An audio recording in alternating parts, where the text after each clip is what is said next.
నువ్వు ఎన్ని చెప్పినా సరే వదినా, ఈ పెళ్లి ఆగాలంటే నువ్వు ఇంట్లో నుంచి అడుగు బయట పెట్టాలి. ఆ పల్లవి భరతం పట్టాలి.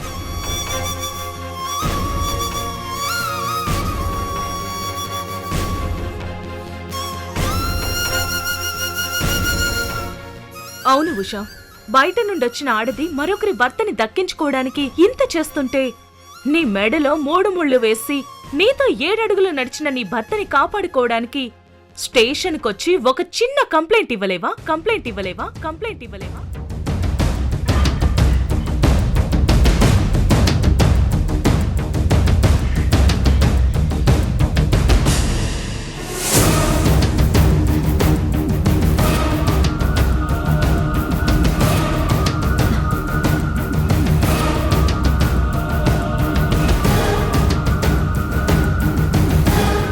నేనెప్పటికీ అలా చెయ్యను.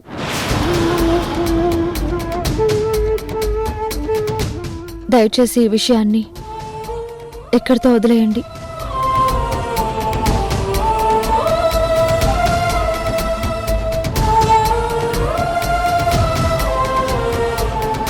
అది కాదు వదినా. రేణు ప్లీజ్.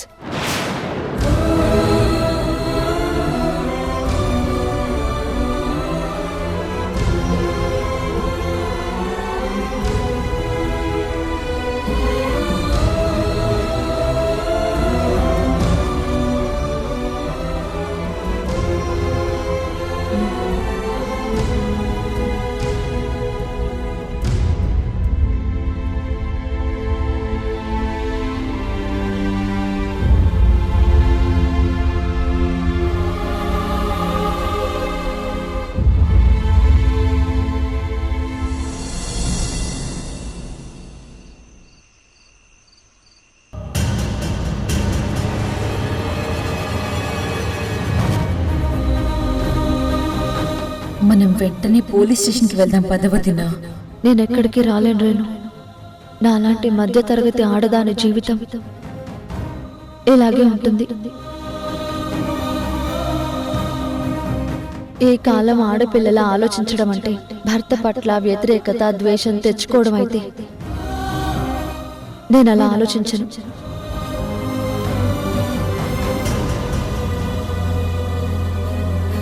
ఎవరు ఏం చేసినా ఆయనిచ్చిన మాటకి నేను కట్టుబడి ఉన్నానక్క. దయచేసి ఈ విషయాన్ని ఇక్కడితో వదిలేయండి. పల్లవికి న్యాయం చెయ్యాలి అనుకుని కిరణ్ ఉషకి శాశ్వతంగా అన్యాయం చేస్తున్నాడు. ఏమైంది వదినా?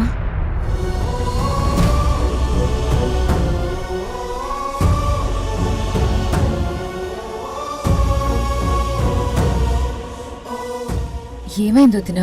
ఆ కన్నీళ్ళేంటి?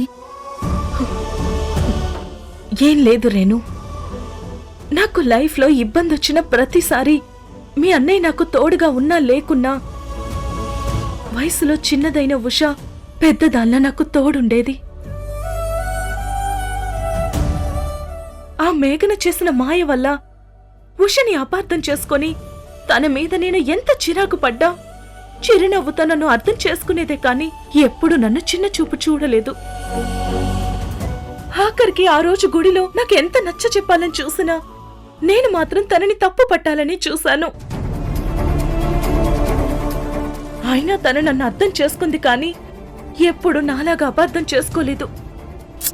అవన్నీ ఇప్పుడు ఎందుకులే వదినా. అయినా మీరిద్దరిప్పుడు ఒకటయ్యారు కదా, అది చాలు.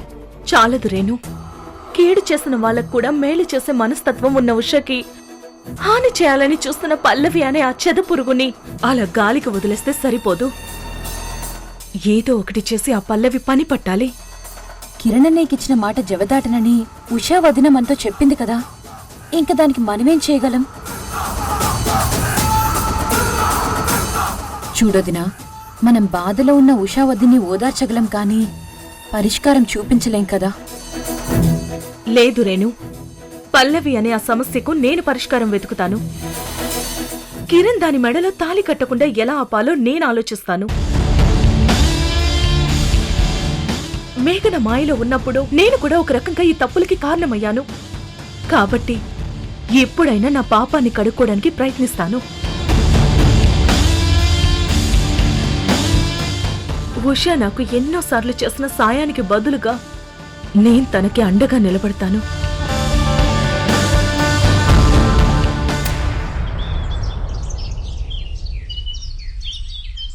మొత్తానికి సాధించావే నిషా.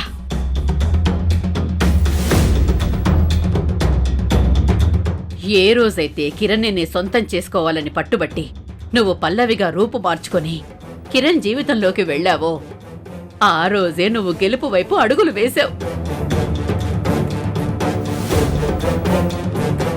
అవును మమ్మీ, కిరణ్ని దక్కించుకోవడానికి ఇంకా ఒక్క అడుగు దూరంలో ఉన్నాను.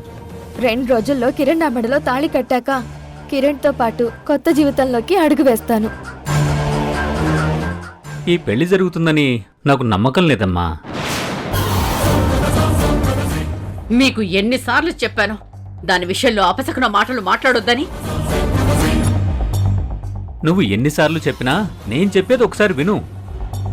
తనే నిషా అన్న నిజాన్ని అందరికీ తెలిసేలా చేసి కిరణ్తో మన కూతురు పెళ్లి ఆపడానికి చూస్తున్నాడు ఆ తరుణ్గాడు. అవును మమ్మీ, నాన్న చెప్పింది కూడా కరెక్టే.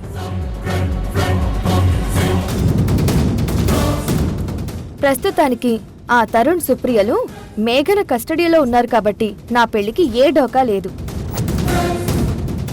అయినా మన జాగ్రత్తలో మనం ఉండడం తప్పులేదు. ఏమోనే, నీ మాట వెంటే నీ పెళ్లి జరుగుతుందని ఎంత నమ్మకం ఉందో వాడొస్తే ఆగిపోతుందని అంతే భయంగా ఉంది. ఎందుకంటే ఆ తరుణ్ గడు అసలే సామాన్యుడు కాదు. చీమ దూరే సందు దొరికినా చిరుతపులిలా మీద పడతాడు. మీరు వర్రీ అవ్వకండి. మేఘన వేసిన ప్లాన్కి వాడస్సలు ఇక్కడికి రాడు.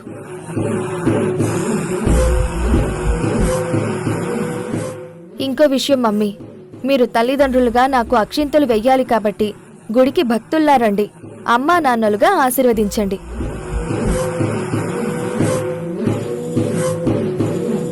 మళ్ళీ మిమ్మల్ని పెళ్లిదాకా కలిసే అవకాశం ఉండదు. ఇప్పుడే నన్ను ఆశీర్వదించండి. కళ్యాణ ప్రాప్తిరస్తు. శీఘ్రమేవ కళ్యాణ ప్రాప్తిరస్తు. లే, లవ్ యూ.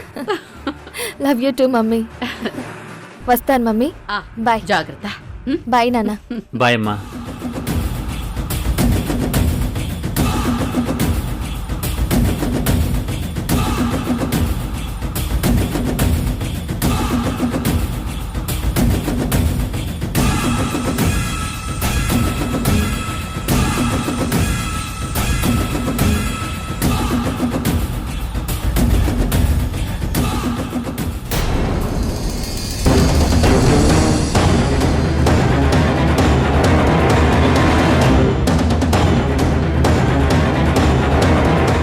నేను ఉషా ఇంటి నుంచి పల్లవిని ఫాలో అయితే ఈ పల్లవి నిషా తల్లిదండ్రుల్ని కలవడానికి వచ్చిందేంటి?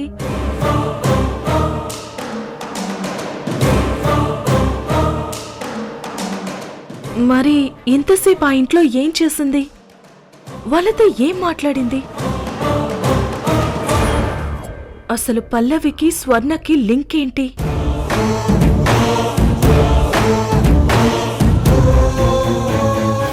కొంపదీసి పల్లవి నిషా ఒక్కరేనా?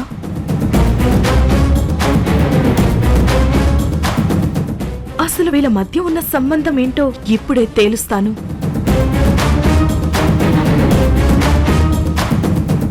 చూసారుగా, మీరు కంగారు పడి నన్ను కంగారు పెట్టకండి. ఆ తరుణ్ గడు అక్కడ బ్లాక్ అయ్యాడు కాబట్టి నిషా కిరణ్ల పెళ్లి సజావుగా జరిగిపోతుంది. అది జరిగిన వెంటనే ఉషా నా ఇంట్లోంచి తరిమేసి తన బిడ్డతో పాటు నిషా అక్కడే సెటిల్ అయిపోతుంది.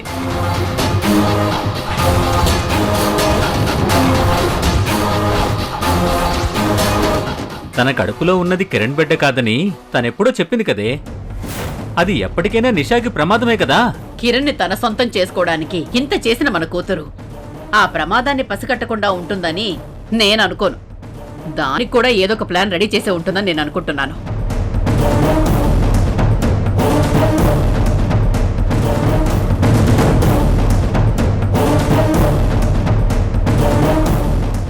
అది ఎంత చేసినా గానీ అబ్బబ్బబ్బబ్బా! మీరు కంగారు పడి నన్ను కంగారు పెట్టకండి. ముందా పెళ్లి జరిగితే చాలు. నిషా నిషా నిషా నిషా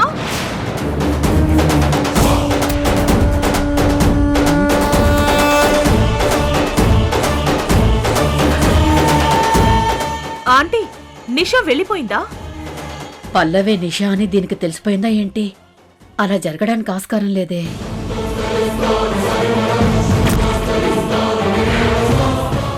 ఆ, ఏం ఆలోచిస్తున్నారా ఆంటీ? ఆ? నిషా ఇక్కడ ఎందుకుంటుంది, ఎలా ఉంటుంది? కనపడకుండా పోయిన తన్ని వెతక పెట్టమని పోలీస్ స్టేషన్లో కేసు పెడితే మీ ఆయనే కదా ఆ కేసుని టేకప్ చేశాడు. ఎంతవరకు నా కూతుర్ని వెతక పెట్టలేదు. తను ఎక్కడుందో ఎలా ఉందో ఆ చుక్కి కూడా లేదు.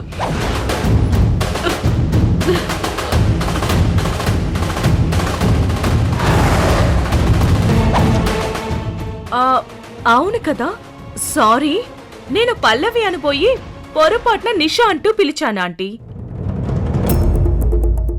నీకొక ఇంపార్టెంట్ విషయం చెప్పాలి, అర్జెంటుగా నిన్ను కలవాలి అంటూ పల్లవి నన్ను ఇక్కడికి రమ్మని చెప్పింది. పల్లవి చరణం అంటూ ఇక్కడికి ఎవరూ రాలేదు. అసలే మా కూతురు కనిపించని బాధలో మేముంటే మళ్ళీ మధ్యలో మాకేంటమ్మా ఈ బాధ? అవును, కన్న కూతురు కనబడకపోతే కడుపులో ఎవ్వరికైనా బాధే. మీరు నిషాని వెతకడం కోసం చేసే ప్రయత్నాన్ని మాత్రం అస్సలు ఆపొద్దు. వస్తానా ఆంటీ?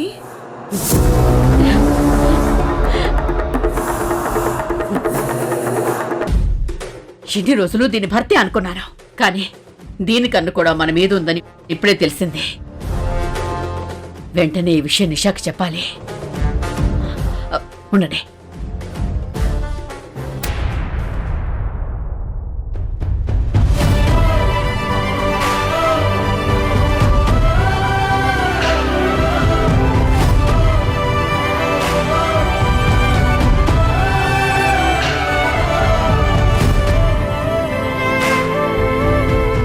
ఉషాక్క, ఉషాక్క, ఉషాక్క,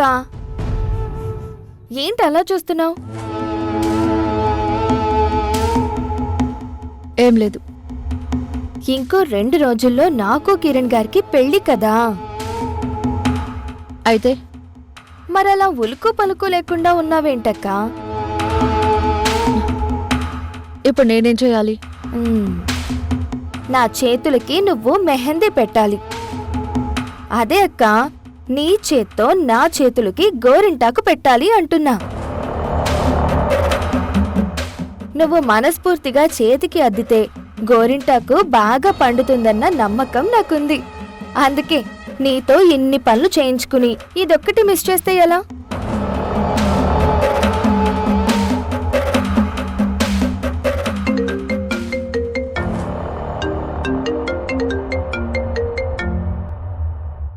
నేను కాల్ మాట్లాడొస్తాను, అంతలోపు నువ్వు ఆ గోరింటాకు పని మొదలు పెట్టక్క.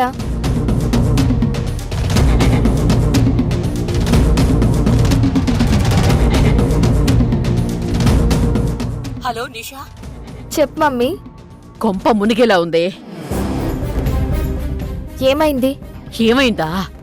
నువ్విక్కడికొచ్చి మాతో పెళ్లి గురించి చెప్పి ఆశీర్వాదం తీసుకుని వెళ్ళావా? అవును. నువ్వు వెళ్ళిన వెంటనే ఆ ఉష తోడికోడలు హారిక మన ఇంటికొచ్చింది. ఏంటి మమ్మీ నువ్వనేది? లోపలికొచ్చి నీ గురించి నిషా అంటూ వెతికింది. మళ్ళీ మాట మార్చి పల్లవి అనబోయి నిషా అన్నాను, తనని కలవడానికి నన్నిక్కడికి రమ్మంది అంటూ మాట మార్చింది.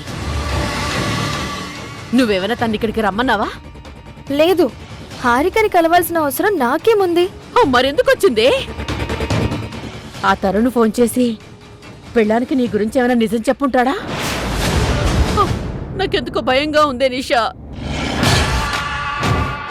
నువ్వేం టెన్షన్ పడకు మామ్, ఆ టెన్షన్ ఏదో నేను తీసుకుంటాను. బాయ్. అయ్యో, దీనికెంత చెప్పినా అర్థం కావట్లేదు.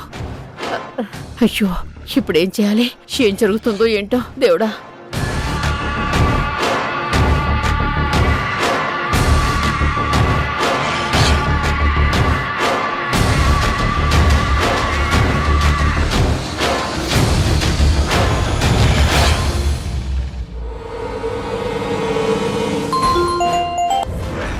చెప్పక్క. నాకెందుకో ఈ పల్లవే ఆ నిషా ఏమో అనిపిస్తుంది.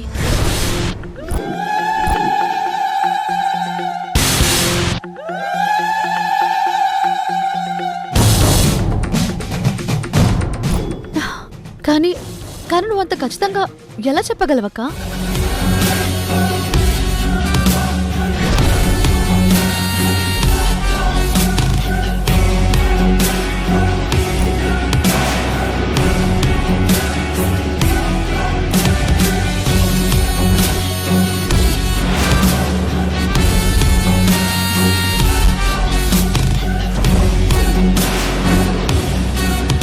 కిరణ్ కోసం ఇంత మొండిగా ప్రయత్నించే పల్లవి ఒకవేళ నిషా అయ్యుండొచ్చు అన్న అనుమానం నాకొచ్చి పల్లవిని ఫాలో చేశా. ఇప్పుడు స్వర్ణ పురుషోత్తంని కలిశాక ఆ నమ్మకం బలపడింది. అయితే అసలు నిజం తెలియాలంటే మీ బావగారు తొందరగా పని పూర్తి చేసుకొని రావాలి. ఆయన వస్తే తప్ప అసలు విషయం బయటపడదు. అప్పటి వరకు ఆ పల్లవి పైన ఒక కన్నేసుంచు. ఎందుకంటే మన కంటికి కనిపించేది పల్లవి అయినా లోపలున్నది నిషానే కావచ్చు. అలాగే అక్క. నిజంగానే ఈ పల్లవి అనిషానా? తన నిజం బయటపడడానికి నేనేం చేయగలను?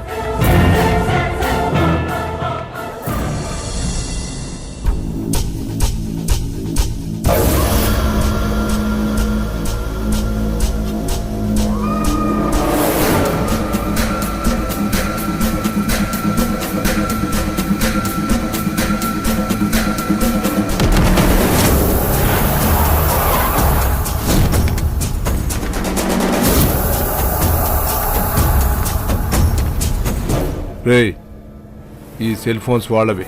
వెంటనే స్విచ్ ఆఫ్ చేసి పక్కన పెట్టు. తొందర కానీ.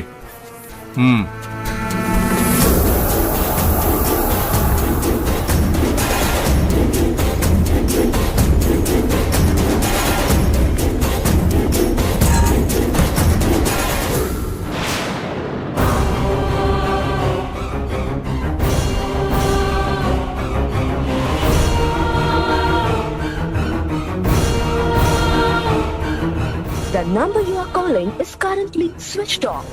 Please try later.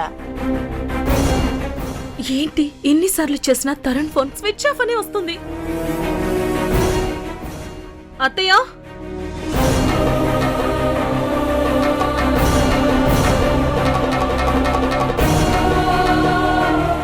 అత్తయ్య, ఏమైందమ్మా? ఎప్పుడో ఇంటికి రావాల్సిన తరుణ్ ఇప్పటిదాకా రాలేదు. నాకెందుకు భయంగా ఉంది అత్తయ్య. కంగారెందుకు హారిక? ఏదో పని మీద వెళ్ళాడు కదా, అక్కడ లేట్ అయి ఉంటుంది, వచ్చేస్తాడులే. అది కాదత్తయ్య, ఇలా ఏదైనా పని మీద బయటికి వెళ్ళినప్పుడు లేట్ అయ్యేలా ఉంటే తరుణ్ నాకు ఫోన్ చేసి చెప్తాడు. అలాంటిది ఇంతవరకు ఆయన ఫోన్ కాదు కదా, కనీసం ఒక మెసేజ్ కూడా చేయలేదు. నువ్వే ఒకసారి ఫోన్ చేయకపోయావా? చేశానత్తయ్య, ఉదయం నుండి ట్రై చేస్తూనే ఉన్నాను, కానీ తరుణ్ ఫోన్ స్విచ్ ఆఫ్ అనే వస్తుంది.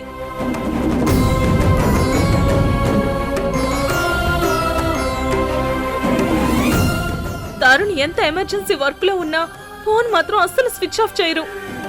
అలాంటిది ఈ రోజు తరుణ్కేం జరుగుండదు కదా అత్తయ్య. తరుణ్ వెళ్లిన ప్లేస్ లో సిగ్నల్స్ లేకపోయి ఉండొచ్చు. నువ్వు కంగారు పడకమ్మా. నా కంగారు అది కాదు అత్తయ్య, ఆయన వెళ్ళింది పల్లవి వివరాలు తెలుసుకోవడానికి.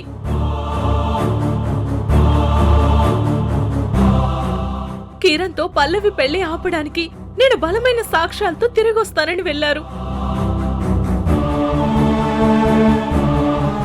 పల్లవి పెళ్లి విషయంలో మేఘనక్క ప్రమేయం కూడా ఉందేమోనని నా అనుమానం. పైగా మేఘనక్కకి తరుణ్ అంటే అస్సలు పడదు. అందుకే తరుణ్ ఫోన్ స్విచ్ ఆఫ్ వస్తుంటే నేనింత భయపడుతున్నాను.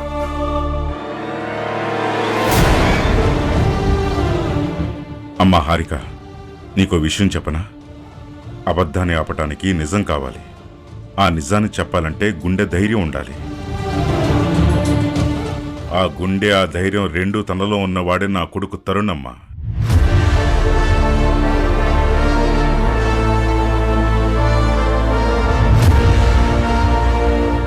వాడు ఇప్పుడు ఏ ఆపదలో ఉన్నా లంకను గెలిచిన ఆంజనేయుడిలాగా తిరిగి వస్తాడు.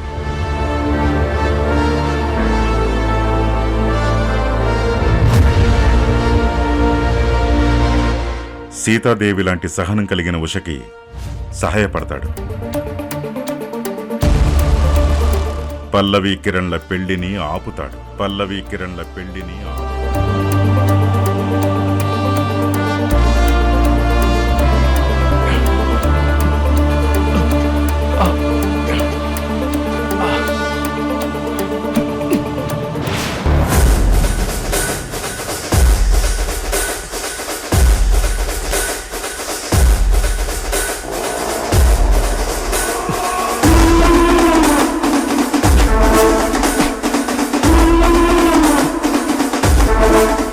Supriya, are you okay? అసలు ఎవరు వీళ్ళు? మనల్ని ఎందుకు కిడ్నాప్ చేశారు? ఇందులో అర్థం కాకపోవడానికే ఉంది. మనం హాస్పిటల్కి వెళ్ళి డాక్టర్ ఉదయ్ని కలిసిన విషయం, పల్లవి నిషా అని మనం ట్రేస్ చేసిన విషయం మొత్తం పల్లవి అలియాస్ నిషాకి పోస్ట్ అయింది. దాంతో తను మనల్ని ఆపడం కోసం ఇలా కిడ్నాప్ చేయించింది. నాకు తెలిసి దీని వెనక మేఘన వాళ్ళ నాన్న శంకర్ హస్తం కూడా ఉంటుంది. పల్లవి నిజస్వరూపం బయటపడుతుంది కాబట్టి తను మనల్ని ఆపడానికి ట్రై చేస్తుంది. కానీ ఈ కేసుకి ఏ సంబంధం లేని మేఘన కూడా మనల్ని ఆపడానికి ఎందుకు ట్రై చేస్తుంది? ఎందుకంటే కిరణ్తో జరుగుతున్న పల్లవి పెళ్లి ఆగిపోకూడదని.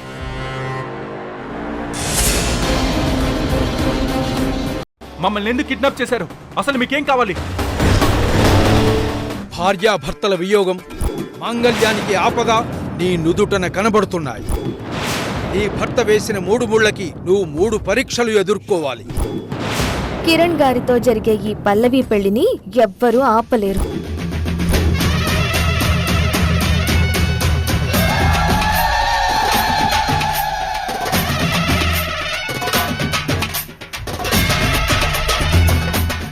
ఉషా